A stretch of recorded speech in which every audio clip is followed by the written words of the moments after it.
Predstav si lekára, ktorému dôveruje celé mesto. Milý, pokojný, vždy s úsmevom. Ale práve on ti podá injekciu, po ktorej sa už neprebudíš. Harold Shipman. Britský lekár, známy ako doktor smrť.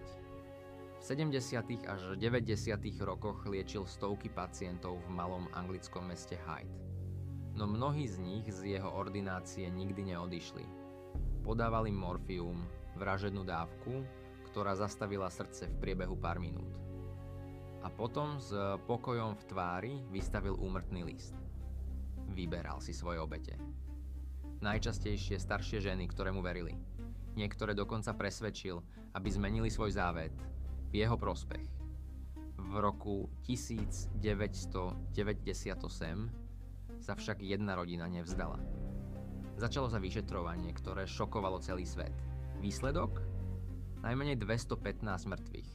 Niektoré odhady hovoria až o viac ako 250 obetiach.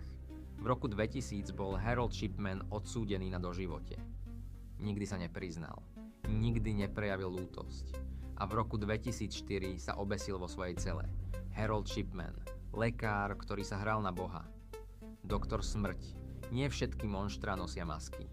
Niektoré majú biely plášť a stetoskop.